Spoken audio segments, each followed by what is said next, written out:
What? I think that would hurt. Well, it would hurt a little bit. It depends on how hot it was.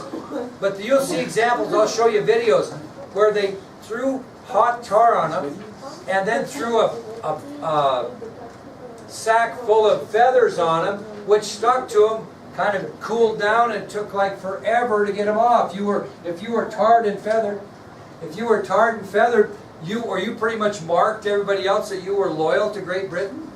They might as well painted your face red. I mean, that was the purpose by it, to make you uncomfortable and let everybody else know that you were disloyal.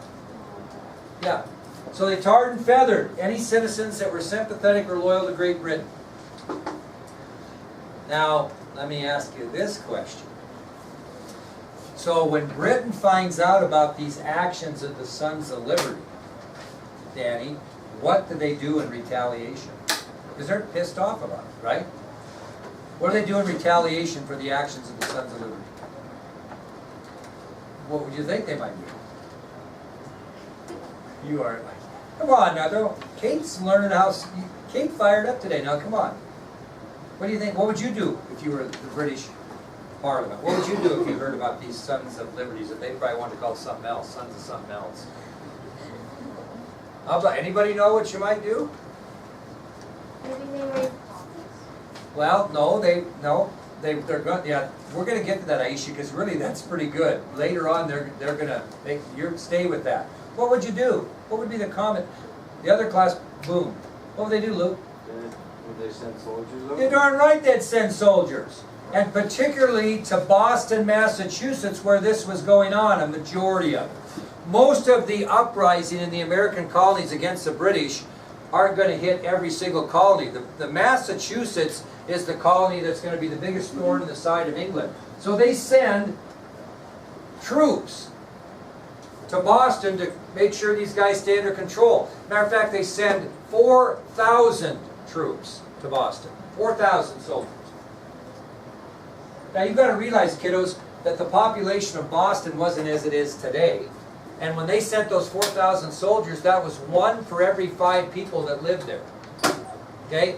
So they had a soldier there for 1 for every 5 people. So if you want to put that in perspective, we have a school of 400 kids, right? That means that you all of a sudden would have 80 police officers in here watching what you do every day. That would be the same comparison. It was in Boston. They sent 4,000 soldiers to Boston. And at the time, that was 1 soldier for every 5 people, which tells you that Boston had a population of 20,000, right? Well, you have a population of 400 students here. That'd be like having 80 police officers in here every single day watching what you're doing. I bet we'd have a lot less problems if we had 80 police officers in the hallways between classes. So is that a little overkill maybe? Would you think if we had 80 police officers? We can't get 1 full-time. Can you imagine having 80 in here watching every move you make? That's how serious Britain got after these moves by the Sons of Liberty. Okay? Now, that takes us to a surprise subtopic in my mind, and that's repeal of the Stamp Act. The British Parliament's going to eat crow and repeal this act. Why in the world would they do that? Well, we'll see if you know. So, repeal of the Stamp Act. Why would Mr. Sanford change his mind on a policy that he put in? Even though it was the right policy, I don't think this can happen. If Mr. Sanford all of a sudden buckled and repealed the cell phone policy, what would be the reasons he would do that? Well, it's kind of hard to enforce. Well, there's a few that get caught. I'm trying to think on that a minute. Not exactly, but it's a good guess. Well, what are the problems? That you're getting on the right track. Now, what are the problems it causes? Okay, so you got some upheaval over it, right? So pretty soon, because of this upheaval over it, he's getting pressure. So your parents are calling and saying, we need to get rid of that, we need to get rid of that. Well, if he banned cell phones, matter of fact, he banned cell phones totally, you couldn't even bring him into school. Matter of fact, no, let me change that. You brought him into school, you had to turn him off and stick him in the safe, and you had to bring him, and the Verizon or whoever your carrier is, all of a sudden when those phones were off, were not being able to charge you and collect the money that, because you weren't using them for 6 hours. What does that compare to what we might have talked about? Who was the Verizon that put all the pressure on Parliament to repeal the act? Who was Verizon? No? What?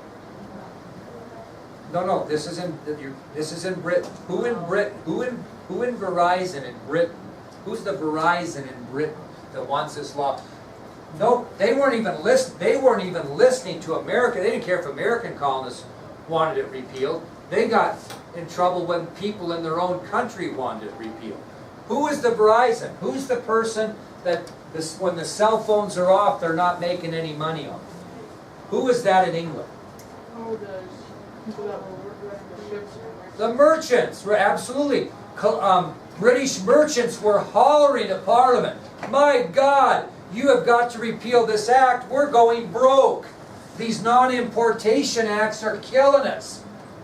The fact that these colonial merchants signed these non-importation agreements, we've stopped trade totally with England, or with the colonies. We're going broke. They're the Verizon, right, that's losing all the money.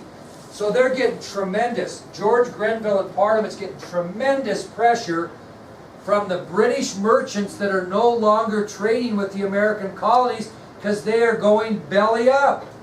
Right? Does that make sense? And they want it repealed, so that if they repeal them, the colonists will repeal the non-importation agreements. But that's not all of it. Even some members of Parliament, one in particular, think that taxation without representation to the colonists is wrong. That was a guy by the name of Edmund Burke. That's on your ID sheet. He was a very famous leader of Parliament, a tremendous leader, a great writer, and he actually stood up on the floor of Parliament and expressed his support of the colonists in their fight against this illegal measure of taxation without representation. So Parliament's getting heat from the British merchants, they're getting heat within their own organization, and because of all this heat that Parliament's getting, in March of 1766, they repeal the Stamp Act.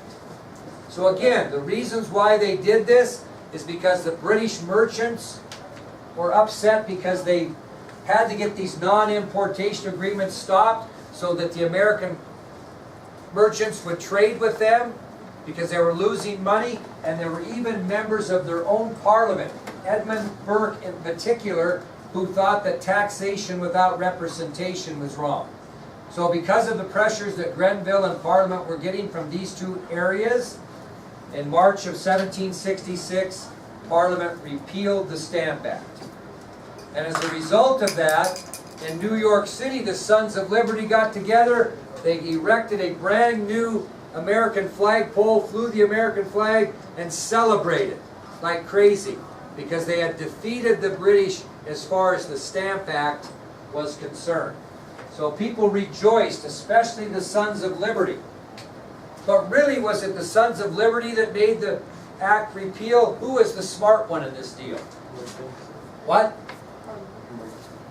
What did you say? Is it the merchants? No. Stamp Act Congress. The Stamp Act Congress, because they're the ones that talked the merchants into signing the non-importation agreements. And that's going to come back again. That's going to be a chip that the colonists are going to use a couple more times before we get done here. Are these not? Because that hurt the British the most, didn't it? That hurt them bad. Now, England didn't take this setting down. They had to eat crow. And to show their point that, by God, these colonists aren't going to get the best of us, they passed the Declaratory Act of 1766. And this act was passed shortly after the repeal of the Stamp Act. Now I'm going to have you write down exactly what this act stated, and then I'll get your opinion what it means.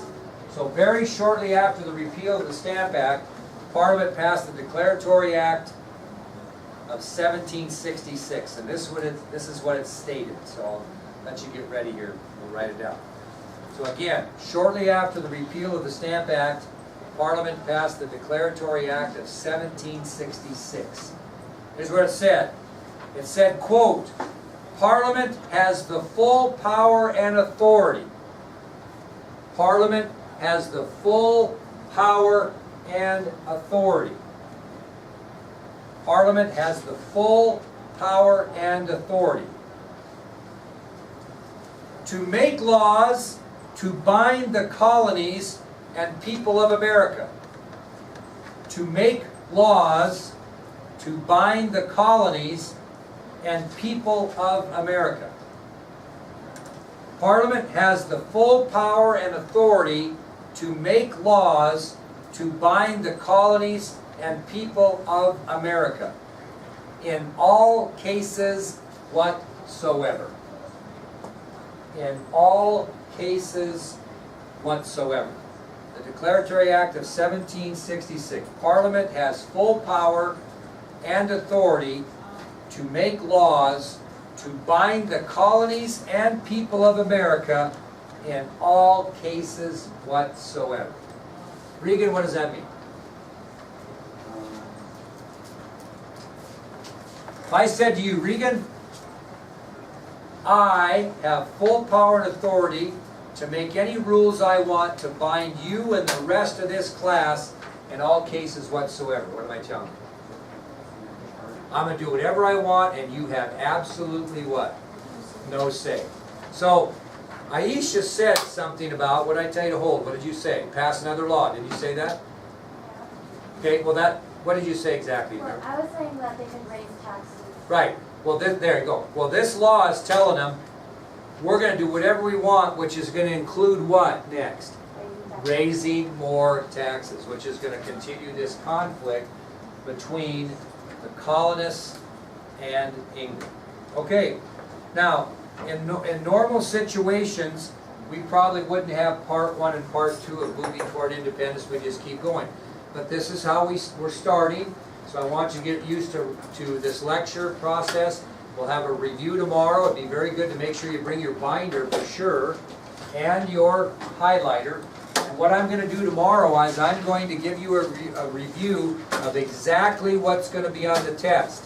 There will be nothing on the test that counts for points that I didn't review tomorrow. However, I am going to ask you, wait a minute, I'm going to ask you 5 extra questions on the test that are not on the review for 1 point extra credit each to see if you're catching everything. See what I mean? So that's the plan. So if you're not going to be here at Carter tomorrow, your best bet, this will be a good learning experience, is to get on the video sometime over the weekend and get the review and be prepared to take the test when you get back.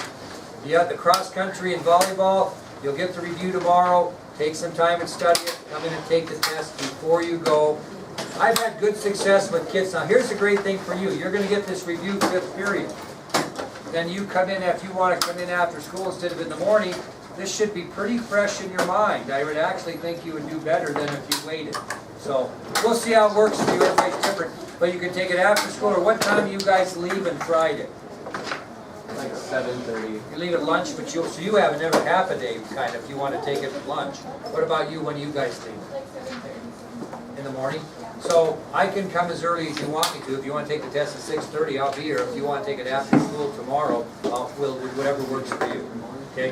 And it'll be a quest, kind of. You know what a quest is? Kind of a quiz test. It's not because we're only doing kind of one. Okay? So we'll be all right.